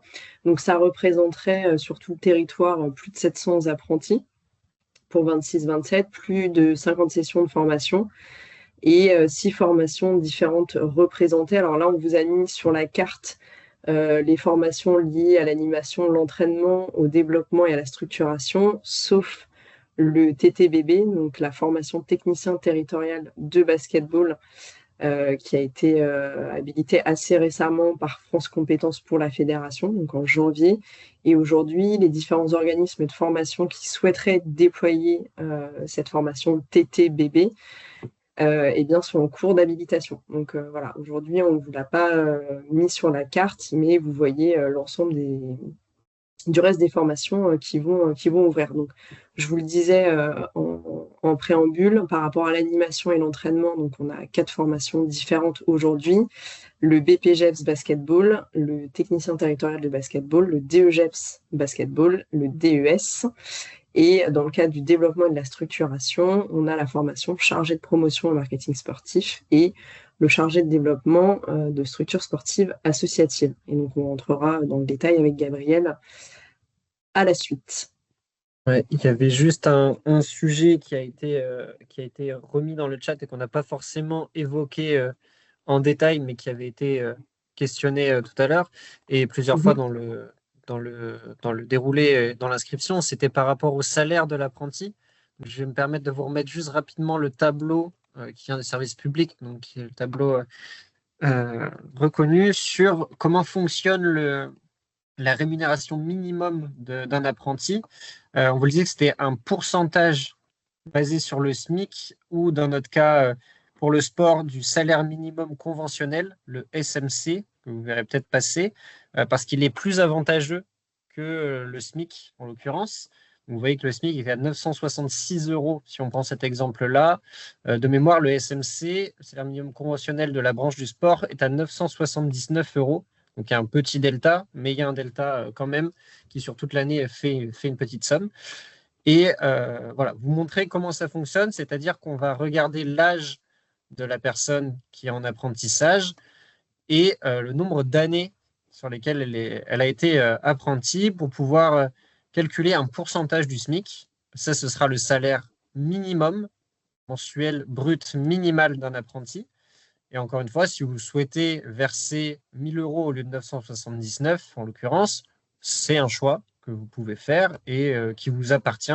Je sais que notamment dans des cas où on frôle les minima pour tout ce qui va être prime d'activité, c'est quelque chose qui se fait un petit peu d'augmenter de 10 ou 20 € le salarié pour lui permettre de toucher la prime d'activité qui derrière lui offrira jusqu'à 200 € de plus, donc qui a un intérêt pour lui et pour son confort. Voilà, donc à regarder, et, vous pouvez le retrouver sur le service public, je le mettrai dans le support pour ceux qui souhaitent le retrouver. Et si vous cherchez les informations par rapport au salaire minimum conventionnel, je vais vous les renvoyer dans le chat et vous pouvez les retrouver également sur Internet, notamment pour ceux qui sont adhérents au Cosmos. Vous avez une grille récapitulative en fonction des groupes de classification. Voilà. J'ai une question, Gabriel, dans le chat. Est-ce que les charges sociales sont incluses? Est-ce que toutes les charges sociales sont incluses dans les montants de ce tableau? Bonne question. Je pense que c'est comme elles sont incluses puisque c'est de l'apprentissage. Donc il n'y a quasiment pas de charges sociales. Il y a des charges sociales qui sont appliquées au-delà des 50% du SMIC sur la partie qui dépasse les 50%. Si on prend la troisième année ici, c'est 55%. Les charges sociales vont être plus importantes et venir être appliquées sur les 5% qui sont au-delà du SMIC. Voilà. Ok, Et merci. une autre question peut-être, je ne sais pas si tu vas y répondre dans le chat ou si ça vaut s'il faut faire une pause Euh, là-dessus. oui, alors je peux répondre à cette question maintenant, puisqu'après on va rentrer dans le détail de Ouais. chaque formation. Donc la question était de savoir, si tu parles bien de la dernière, pas d'incidence sur l'aide du fait de repartir sur un niveau 4 après l'obtention d'un niveau 5. Donc effectivement, parfois on, on fait un peu les montagnes russes entre les niveaux quand on a un parcours de formation entre guillemets qui n'est pas linéaire selon les formations qui sortent. Non, il n'y a pas d'incidence aujourd'hui concernant l'aide, le fait de repartir sur un niveau 4 après un niveau 5, parce qu'encore une fois, c'est bien le code diplôme de la formation qui est regardé par l'AFDAS et qui va permettre ou non, oui ou non, d'ouvrir cette aide. Et donc pour ceux qui se poseraient aussi la question, parce que c'est souvent une question récurrente dans le cadre de nos formations, un stagiaire qui aurait suivi une formation APT, qu'on appelle aujourd'hui MAPS, peut tout à fait basculer sur une formation BPGEPS basketball et vous aurez l'aide si toutefois donc c'était vous qui avez eu ce stagiaire 2 fois en contrat. APT, J'espère pour que préciser, c'est l'activité physique pour tous. Et oui. MAPS, c'est le multi-activité, c'est le nouveau nom, pardon, du BPGEPS Activité physique pour tous. Dernière question avant qu'on rentre dans le détail des formations. C'est un peu lié. Il y a une question par rapport à la Ligue Bourgogne-Franche-Comté. Vous le voyez sur la carte qu'on ne l'a pas affiché, c'est parce que tu m'arrêtes si j'ai des conneries, Virginie. Pour l'instant, on a mis uniquement les formations qui partiront avec nous dans le cadre du centre de formation des apprentis de la fédération pour la saison 26-27. Et pour le moment, en l'occurrence, la Ligue Bourgogne-Franche-Comté ne fonctionne pas au sein du centre de formation de la fédération et a son propre organisme de formation au niveau régional. Oui, alors une petite précision aussi, c'est parce que je l'expliquais, on n'a pas affiché, vous le voyez, à aucun moment donné, il y a marqué TTBB. Et aujourd'hui, la Ligue Bourgogne-Franche-Comté partirait avec le CFA de la fédération pour le TTBB. Donc c'est pour ça que là, cette ligue n'est pas encore affichée. Mais effectivement, si demain il y a bien une ouverture de session TTBB en Bourgogne-Franche-Comté, ils seront affichés sur la carte avec les autres ligues régionales. Thierry, je vois que tu as levé la main puis tu l'as baissée. Est-ce que... Oui, je voulais simplement intervenir puisque je suis élu à la Ligue de Bourgogne-Franche-Comté, mais Virginie, elle a très très bien donné la bonne réponse. C'est tout à fait cela. Tant mieux. C'est tout à fait cela. Merci.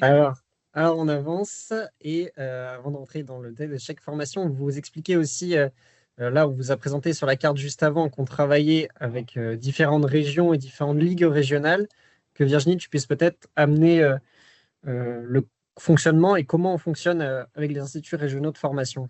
Ouais, exactement. Merci beaucoup, Gab. Alors, effectivement, je ne vais pas rentrer dans tout le détail, mais l'idée, c'était de vous représenter le fait que, comme je vous l'ai dit au début de la présentation, le CFA, il a ouvert ses murs à ses ligues régionales et ces ligues régionales sont montées en instituts régionaux de formation. Et donc, vraiment, on travaille en binôme et chacun un peu ses missions. Mais l'idée, c'était de vous montrer qu'on est sur un accompagnement 360, soit CFA, soit institut régional, en fait, selon les missions qui sont soit au CFA, qui sont propres au CFA, puisque nous, le gros du travail, c'est l'encadrement administratif, financier, et d'être un peu aussi le garde-fou de l'apprenti si toutefois ça se passait mal en organisme de formation, mais je vous rassure, ça n'est pas le cas avec les RFVB. Et l'Institut régional de formation, lui, sa première vocation, c'est d'animer pédagogiquement la formation en elle-même et d'être là accompagnatrice pour les apprentis, les tuteurs et les employeurs. Voilà, donc on travaille comme ça de concert avant, pendant et après la formation dans le cadre après la formation, de bilan de formation ou d'accompagnement vers l'emploi pour nos apprentis. Je vais un peu vite là-dessus, mais vous pourrez regarder le détail quand vous recevrez le PowerPoint. L'idée était de dire que dans tous les moments de la vie de cette formation et du contrat d'apprentissage, vous aurez un interlocuteur. Oui, c'était bien ça l'idée, de montrer que vous avez un double interlocuteur, vous avez une relation de proximité en région et la possibilité aussi de travailler avec le CFA directement. Si vous avez des questions, vous avez deux sources d'entrée. Au niveau des formations, donc on va essayer d'avancer en vous les classifiant un petit peu par thématique et puis par niveau aussi pour que vous ayez une forme de cheminement, comme c'était montré tout à l'heure, sur le schéma des successions de contrats. Donc on voulait commencer par vous présenter le BPGEPS Basketball, qui est le premier niveau de formation pour devenir éducateur ou animateur en basketball. Peut-être que vous le connaissez plutôt bien, parce que c'est un diplôme qui est quasiment dans toutes les régions aujourd'hui et qui est majoritaire, puisque c'est la porte d'entrée pour pouvoir travailler contre rémunération dans le basketball, qui vous permet d'avoir une carte professionnelle. C'est un diplôme de niveau 4, donc l'équivalent du niveau bac, ce qui vous permet d'avoir une aide financière, comme était présenté tout à l'heure dans le tableau de Johan, une aide de 5 000 € à l'embauche d'un apprenti et une formation donc, qui va être assurée dans les IRFBB, comme vous le montrez juste avant, donc dans les ligues régionales. Vous avez différents sites de formation au sein même des ligues régionales, en fonction d'où vous habitez et en fonction de la grandeur des régions. Et ce sera un total de 540 heures de formation en structure, pardon, en centre de formation. Et derrière, du temps passé également en structure pour pouvoir développer différentes choses qui sont évaluées dans les blocs de compétences. Donc, c'est les 3 blocs qu'il faut avoir certifiés pour obtenir le diplôme à la fin de la formation, à savoir encadrer tout public, mettre en œuvre un projet et conduire une séance en toute sécurité.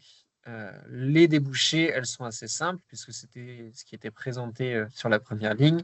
Ce sont des métiers d'animateur ou d'éducateur basketball. Donc, on est sur les premiers niveaux d'encadrement, on est sur de l'éducation loisir et on est sur des pratiques du vivre ensemble. Voilà, donc une très belle porte d'entrée et le diplôme peut-être le plus recherché au sein du CFA. Voilà, Virginie, je te laisse passer à la suivante. Oui, ça marche, merci. Alors effectivement, on vous l'a présenté aussi sur la carte. Le TTBB, donc technicien territorial de basketball, qui lui ouvrira pour la première fois en 26-27. Donc je vous le disais, pour l'instant, les organismes de formation qui souhaitent déployer cette formation-là sont en cours d'habilitation. Donc c'est pour ça que là, on vous a mis plus d'informations prochainement, hein, donc on ne manquera pas de vous dire effectivement quelle ligue a été habilitée pour ouvrir cette formation-là. Alors vous avez peut-être déjà vu sur les réseaux sociaux de quelques ligues qui souhaitent déployer cette formation. Ils ont fait un petit peu de campagne de communication et on les remercie. Donc cette formation-là, comme le BPGEPS, c'est un diplôme de niveau 4, donc un équivalent bac. On vous l'a dit précédemment, donc l'aide financière de 5 000 € pour le niveau 4 est renouvelée aussi. Donc sur cette formation, vous pourrez en bénéficier. 450 heures de formation dans les instituts régionaux de formation, dans les différentes ligues régionales. Et pour cette formation-là, ce sera 3 blocs de compétences que l'apprenti viendra chercher, donc concevoir et conduire des séances d'entraînement, accompagner une équipe dans le cadre de rencontres sportives et agir dans l'environnement professionnel du club. Donc aujourd'hui, c'est un métier qui n'existe pas encore tout à fait, puisque cette formation-là est nouvelle. Donc les débouchés auxquels il pourrait prétendre, ce serait technicien club ou coordinateur technique. Et j'ai eu la question dans le chat de savoir si il était intéressant pour un apprenti d'aller se former au TTBB alors qu'il a déjà un BPGEPS et un CPMS. Et ma réponse était, ça dépend de l'apprenti. C'est-à-dire que nous, on fait des positionnements de formation. Donc, c'est de voir lui un petit peu où il en est dans ses compétences, ses connaissances. Et effectivement, s'il a couplé, par exemple, un BPGEPS basketball et un DETB, là, on peut peut-être lui faire un allègement de formation. Mais voilà, ça reste à voir selon son profil. Et moi, je vous incite vivement, effectivement, à envoyer des apprentis sur cette formation-là. Il y a des questions dans le chat, mais je ne sais pas si ça concerne la formation du TTBB ou pas. Alors, il y a une question de main levée, en tout cas. Oui. Non, je t'en prie. Oui, merci. Bruno Fontaine de l'LGM Basket à Lyon. En fait, pour le TTB, j'ai eu des infos. J'aurais voulu savoir si vous pouviez me les confirmer. Savoir, bon, passer d'un BPGEPS à un TTB, on en envisage pour un de nos alternants en cours, qui est en BPGEPS Basket. Ouais. Vous avez un peu répondu. Et puis, on m'a dit que, par contre, il fallait s'engager sur un emploi en fin de TTB. Alors, oui, donc si vous aviez déjà un apprenti dans le cadre d'un BPGEPS, il peut effectivement poursuivre dans le cadre de la formation TTBB. Donc encore une fois, on n'est pas sur le même niveau on n'est pas sur le même code diplôme, donc c'est-à-dire que vous toucherez à nouveau l'aide. Effectivement, ça peut être intéressant pour lui de passer sur ce TTBB puisque c'est pas les mêmes métiers, pardon. On passe d'un animateur à un technicien. Et par rapport au fait de l'employer après le TTBB, oui, on vous encourage vivement si c'est l'entraînement qui l'intéresse pour qu'il gagne en expérience, si par la suite il veut poursuivre avec un DE et un DES. Et également, puisque nous, en fait, de manière très transparente, on doit rendre des comptes à France Compétences pour dire qu'aujourd'hui, ce diplôme-là, il est intéressant et que, en fait, il y a des besoins en termes de territoire. Et donc, on doit prouver l'employabilité de nos stagiaires à l'issue de cette formation. Donc voilà, je pense que c'est pour ça qu'on vous a dit ça. C'est, par exemple, une promesse d'embauche nécessaire pour l'inscrire. Peut-être. Alors après, ça dépend de la ligue régionale. Je vous avoue que je ne sais pas quelle ligue vous a... c'est Rhône-Alpes-Auvergne. Ok. Eh bien oui, c'est leur fonctionnement à eux pour effectivement répondre à la commande fédérale d'employabilité après une formation TTBB. C'est moi qui imagine, c'est une promesse d'embauche parce que c'était très flou. J'ai pas eu de précision là-dessus, mais bon, vous m'avez... Moi, je pense que vous pouvez reprendre contact avec eux en direct pour savoir ce qu'ils attendent, mais effectivement, une promesse d'embauche, ça reste le plus réaliste dans ce cadre-là et le plus pertinent. Peut-être préciser juste, Virginie, pour pas qu'il y ait de confusion avec toutes les différentes régions, que c'est une initiative de la Ligue Auvergne-Rhône-Alpes qui fait en sorte de mettre des choses en place pour essayer d'inciter à aller vers l'emploi, mais que c'est aucunement une obligation, parce que je vois qu'il y a la question dans le chat, et que toutes les régions ne sont pas soumises à des promesses d'embauche, à des contrats obligatoires à la fin. Ça, après, ce sont des initiatives territoriales. Et quand tu disais que nous, on doit rendre des comptes, on s'engage un maximum à essayer d'accompagner vers l'emploi, mais on sait très bien que dans certains cas, ça peut ne pas fonctionner et c'est pas une fin en soi, c'est OK, c'est possible. Peut-être que la personne va souhaiter se réorienter, continuer à se former ou trouver un travail dans un autre club et ce sera le jeu, malheureusement, ce sera comme ça. Donc, qu'il n'y ait pas non plus une surpression là-dessus et juste vous dire que c'est un encouragement et qu'on essaye de mettre des choses en place pour vous accompagner dans l'emploi et pour vous inciter à pérenniser des emplois, à faire fonctionner les formations, mais que voilà, ce n'est pas une obligation en aucun cas. Ok, merci. Avec plaisir. Et oui, comme tu le dis, Nadège, ce sera un peu le sujet qu'on a pu voir sur les précédents webinaires et qu'on essaiera aussi d'amener sur le prochain, l'enjeu financier sur la pérennisation. Je comprends que ce soit un frein et un blocage énorme. Sur le TTBB, on vous donnera plus d'informations de toute manière dès qu'on en aura. Virginie, j'imagine qu'il y aura des notes, qu'il y aura des choses à apparaître sur ce sujet-là et sur les différentes possibilités en fonction des régions. Oui. Et en attendant, je propose qu'on avance en montant dans les niveaux sur la formation filière entraînement et filière sportive, terrain, avec le DEGEPS, donc le DEGEPS qui est la suite, on va dire, des deux diplômes de niveau 4 qu'on vous a présentés juste avant, qui est la branche du dessus, parce qu'on arrive sur des diplômes de niveau 5, donc l'équivalent d'un bac plus 2. Et le DEGEPS, on va être sur un diplôme d'État qui est fait pour les personnes qui vont encadrer une équipe technique et s'investir dans le perfectionnement technique et le développement du club. Donc vous le voyez dans les débouchés et dans les métiers derrière, on monte de gamme avec des entraîneurs, avec des responsables techniques de club. Donc il y a cette notion de responsabilité en plus et des conseillers territoriaux qui sont beaucoup à avoir ce diplôme-là. Donc un diplôme de niveau 5, je vous le disais, une aide financière qui donc est un peu plus basse de 500 €, avec une aide à 4 500 € à l'embauche et une formation plus longue que les deux précédentes puisque c'est 700 heures de formation en centre. Voilà, vous avez cette fois 4 unités de compétences et pas des blocs de compétences. Et vous voyez les différentes régions aujourd'hui où vont ouvrir des sessions de DEGEPS pour la saison prochaine. Et je vous invite à vous rapprocher donc de la fédération et de l'INFBB si vous avez des questions à ce sujet-là. Et si on n'a pas, je propose qu'on avance sur le dernier niveau de formation de cette filière sportive entraînement avec toi, Virginie, et le DES. Ouais, il y a une main levée, alors il y a peut-être une question par rapport au DE. Oui, bonjour, excusez-moi, j'ai une question. Donc, c'est la continuité, le DEGEPS du BPGEPS. Donc, vous indiquez 700 heures. Est-ce à dire qu'avec le BPGEPS, il n'y a aucune dispense par rapport à la continuité de parcours? Il y a 700 heures quand même? Donc, c'est sur 2 années? Alors, tu veux que je réponde, Gabriel? Vas-y si tu veux. Ok. Alors, en fait, on est sur des métiers qui ne sont déjà pas les mêmes puisque le BP prépare à être un animateur, alors que le DE prépare à être un entraîneur.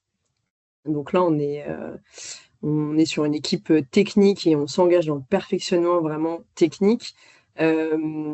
Si votre stagiaire a un BPGEPS, de la même manière, en fait, au moment s'il est pris au test de sélection, au moment où il va rentrer en formation, il y a un positionnement de formation qui est effectué.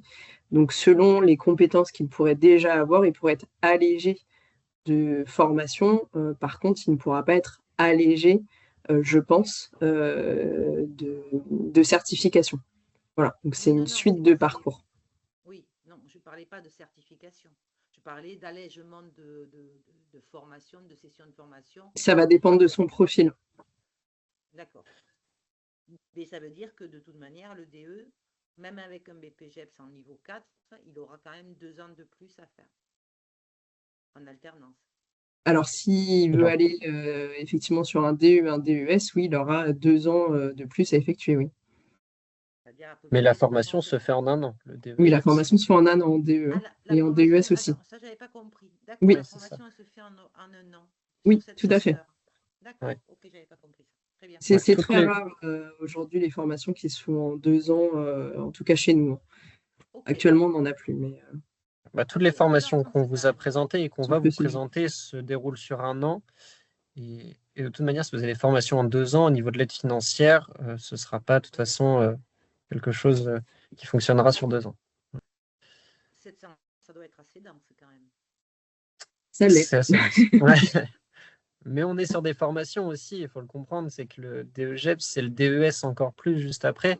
On est sur des formations qui montent en niveau, où il y a aussi moins de personnes qui entrent en formation que dans les BPGEPS, où vous avez vu que sur la carte, il y en avait beaucoup plus. On est sur un niveau d'exigence aussi qui monte et on s'oriente vers des métiers petit à petit qui se raréfient et qui sont plus recherchés aussi. Donc ça joue dans le fonctionnement de la formation et également sur le DES que tu allais aborder, Virginie, où c'est également 700 heures de formation. Oui, effectivement, donc une formation également sur 1 an. Alors là, on parlait de densité, là c'est densité plus, puisque effectivement, c'est le plus haut niveau de formation dans le cadre de l'entraînement du basketball. Donc le but, c'est pour cet apprenti de venir diriger un projet de haut niveau, d'encadrer une équipe technique et de s'investir dans la performance et la direction du club. Donc vous le voyez à l'écran, 4 unités de compétences qui par la suite deviendront avec la nouvelle habilitation des blocs de compétences, mais aujourd'hui on est encore sur ce type de formation-là, donc construire la stratégie sportive, manager les ressources, venir diriger la performance et encadrer le public en toute sécurité. Donc les métiers sur lesquels peuvent déboucher aujourd'hui les apprentis DES, alors on en a très peu des apprentis, on en a eu, on en a encore 2 cette saison, et les métiers sur lesquels ils vont pouvoir déboucher, c'est entraîneur professionnel, entraîneur en centre de formation ou encore directeur de structure. Il me semble qu'il y avait des questions.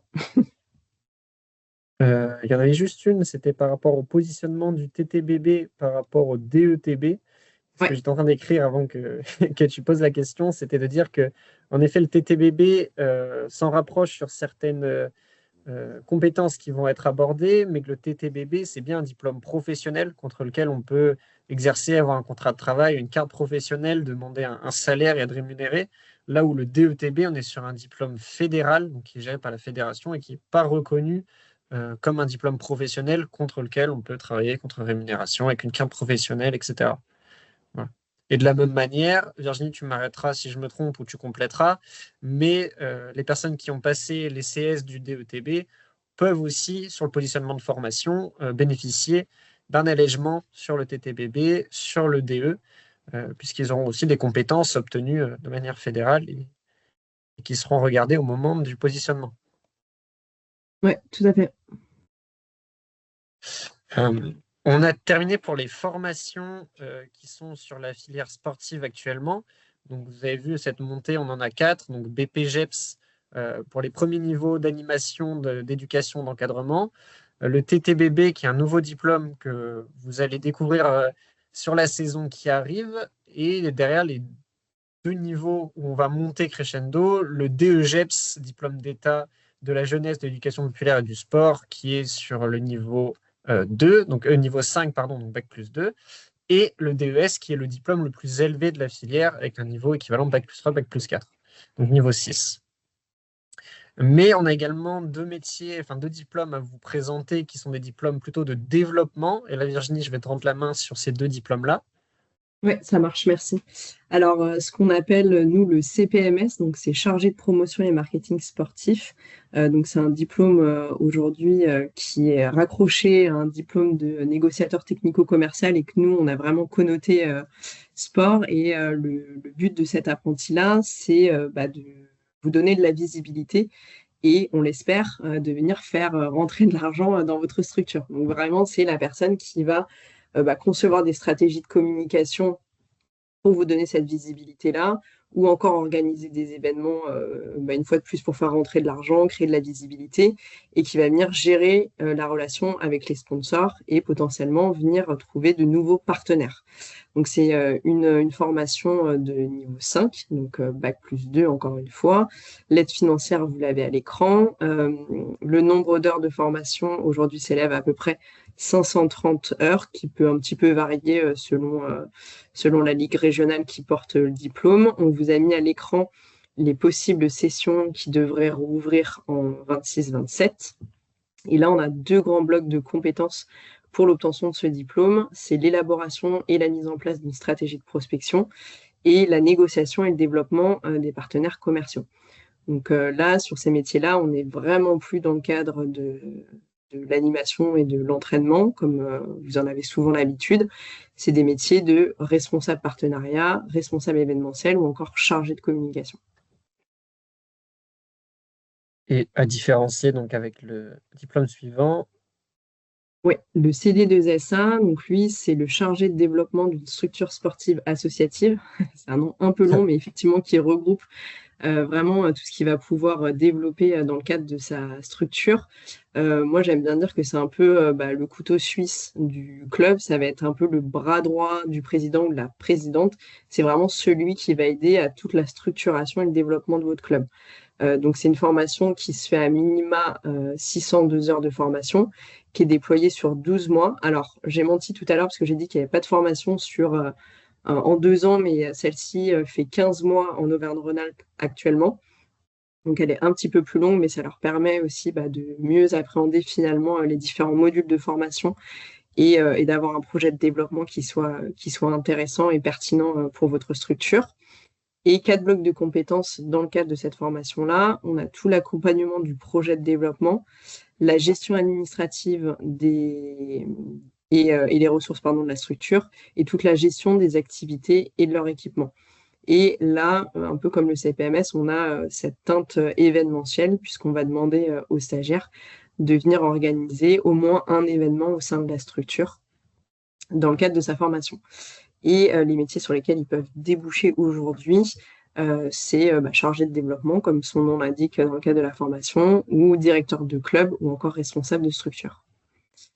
Voilà, on a fait le tour des formations très connotées animation, entraînement, et des formations plus transverses sur d'autres types de métiers nouveaux, mais qui aujourd'hui, on l'espère, servent les clubs. C'est comme ça en tout cas que nous, on les a pensés. Ouais. Et donc, profitez pour faire la distinction de dire que ces deux métiers-là, ces deux diplômes-là, pardon, qu'on vous a présentés, à savoir le chargé de promotion et marketing sportif et le chargé de développement d'une structure sportive associative, sont des diplômes qui sont des diplômes de développement. Pour des personnes qui sont sur des continuités de formation, si on reprend l'exemple d'un BPGEPS ou d'un TTBB qui viendrait derrière passer un de ces deux diplômes-là, c'est tout à fait possible. Vous toucherez également les deux aides comme si une personne avait suivi par un DEGEPS pour la filière entraînement, mais on est vraiment sur des métiers différents, sur une formation différente. Vous le voyez dans les blocs de compétences, des attendus qui ne sont pas les mêmes. On ne parle plus du tout de terrain, d'entraînement, d'animation. Donc, il faut bien avoir ça en tête que si jamais vous faites ce choix-là, pour garder une personne qui vous semblerait intéressante ou pour aller chercher une nouvelle personne en apprentissage dans la structure, ce sont des missions bien précises, bien différentes, qui sont regardées et qui ont des attendus précis. Voilà. Donc, on ne peut pas, entre guillemets, masquer une suite de BPGEPS entraînement juste pour bénéficier des 4 500 € d'aide à l'embauche dans la continuité et continuer à lui faire faire de l'entraînement. Il faut bien qu'il ait des missions en lien avec les futurs métiers qu'il peut être amené à exécuter. Tout à fait, ouais. Et par contre, pour rebondir sur ce que tu dis, post-formation, par contre, ce qui est très intéressant, c'est effectivement quelqu'un qui aurait un BPGEPS basketball et par exemple un CPMS ou un CD2SA et qui pourrait avoir cette biqualification dans le cadre de votre club. C'est quelqu'un qui pourrait avoir des heures vraiment par rapport à l'entraînement et à côté de ça, qui peut venir développer votre club et ça lui permet d'avoir un 35 heures complet. Ouais, tout à fait. C'est ce qu'on voulait aborder et qu'on abordera aussi dans le webinaire qui arrive au mois de mai, c'est de dire qu'aujourd'hui, dans les solutions de pérennisation, ça peut être une chose de donner 35 heures et de financer un poste uniquement sur un BPGEPS. On sait que des fois, ça peut être compliqué. Alors, de vous laisser 2 ans avec 2 contrats d'apprentissage successifs, donc 9 500 € d'aide sur ces contrats-là, donc des salaires qui sont moins élevés, et derrière, de vous laisser le temps d'une part se structurer, et d'autre part d'avoir une personne qualifiée sur des compétences différentes qui peut à la fois intervenir sur de la promotion du marketing sportif, donc sur des sponsors, et à la fois un petit peu sur le terrain avec différents publics, ça peut être tout à fait intéressant et tout à fait complémentaire. Voilà, en fonction de la personne. On vous a mis un tableau récapitulatif justement des formations qu'on vous a présentées. Alors très succinct, très rapide. Si jamais vous avez des questions, n'hésitez pas de toute façon à nous solliciter pour ça et puis à vous rapprocher des ligues régionales qui animent ces formations-là. Si vous voulez aller chercher des pistes là-dessus, là en ce moment, c'est la période des portes ouvertes pour beaucoup d'entre elles. Donc si jamais vous avez des questions à leur poser, n'hésitez pas, allez-y, c'est la bonne période. Vous donnez aussi, parce que je vois qu'il est déjà 58, on a un petit peu débordé, donc je vais aller très vite là-dessus. Ça, c'était juste pour vous montrer qu'au-delà de gérer la partie inscription en formation et la partie pédagogique sur le terrain, on s'inquiète énormément du devenir des apprentis ensuite, à savoir avec le service emploi, donc qui anime ces webinaires. On questionne énormément le rapport à l'emploi par la suite. Et Virginie, tu disais tout à l'heure qu'on avait des obligations au niveau de France Compétences d'employabilité. C'est vrai, et au-delà de ça, on a un vrai souci d'accompagner les clubs, au-delà de ces webinaires, au-delà des solutions qu'on va essayer de vous apporter sur les financements, sur la pérennisation, pour pouvoir faire ressortir ces statistiques-là et aller accompagner les clubs concrètement qui auraient des besoins sur des sujets de pérennisation, sur des sujets de financement d'apprentis ou derrière de CDI ou d'autres contrats. Ça se réfléchit, mais vous montrez que c'est quelque chose qui aujourd'hui, au-delà des stats que je vous ai mis en avant là très rapidement, est plutôt positif. Quand on regarde l'échelle du basket, on est à 8 sur 10 qui s'insèrent dans l'emploi suite à la formation et près de 100%, 94% qui mettent moins de 6 mois à trouver un emploi par la suite. On sait que pour autant, en tant que club, pour vous, c'est des réalités qui peuvent être différentes. Il peut y avoir des difficultés à garder la personne sur du long terme. Et c'est pour ça qu'on veut essayer de vous accompagner un maximum dans le cadre du CFA, dans le cadre de ces webinaires, et dans le développement global qu'on peut vous apporter. Donc à nouveau, si vous avez des questions à ce sujet-là, si vous voulez qu'on prenne des temps, même individuels, de vous à moi pour pouvoir étudier une possibilité de pérenniser l'emploi ou de réfléchir à un projet d'emploi qui ne serait même pas lié à l'apprentissage, n'hésitez surtout pas à nous contacter à emploi@ffbb.com. Il n'y a aucun souci, on prend le temps de regarder ça ensemble et on regarde les solutions qui sont possibles. Voilà, je ne m'attarde pas plus là-dessus, et en plus c'est des statistiques parce qu'il est déjà 20 heures.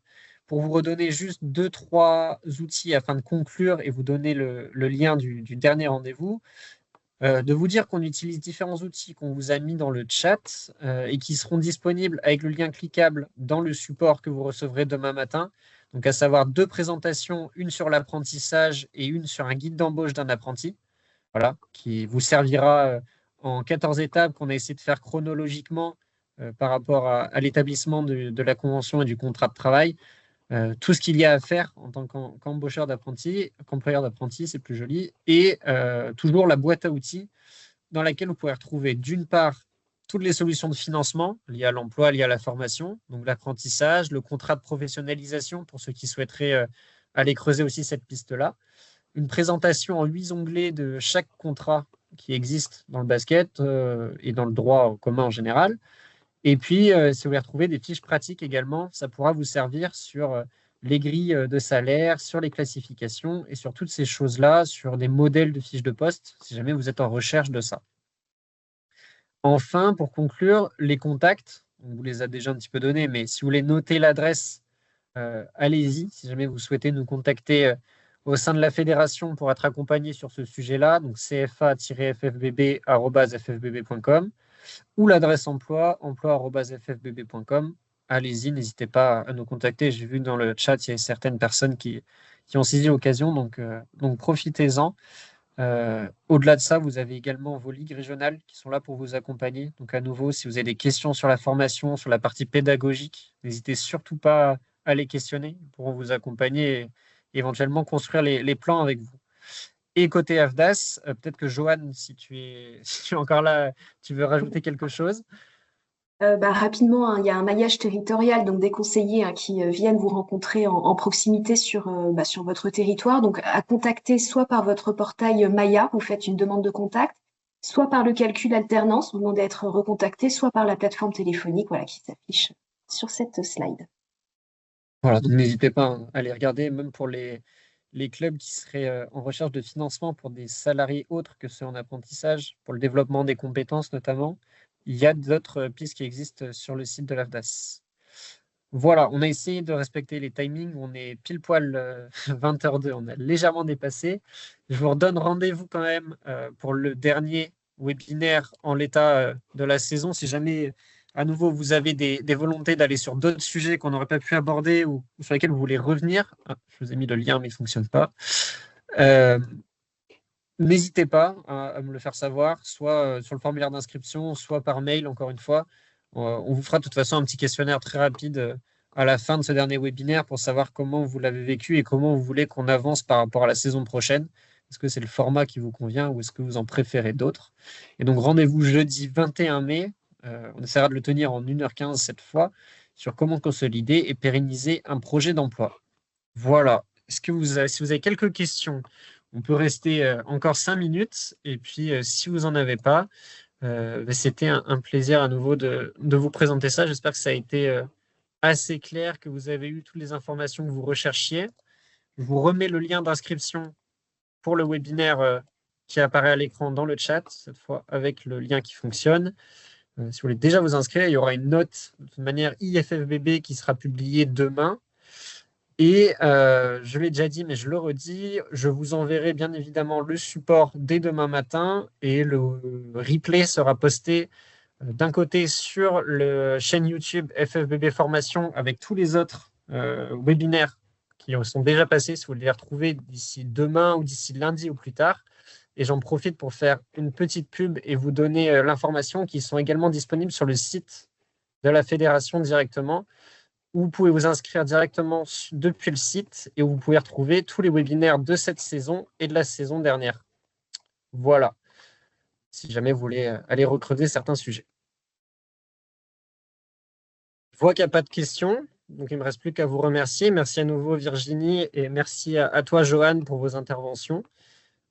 N'hésitez pas, encore une fois, vous avez nos contacts dans le support et puis vous pourrez les retrouver à tout moment si vous avez des questions par la suite. Voilà. Bonne soirée, tout le monde. Merci, Merci bonne beaucoup, soirée. Et à bonne soirée. bientôt. Merci à nouveau, Joanne. Avec plaisir. Bonne soirée.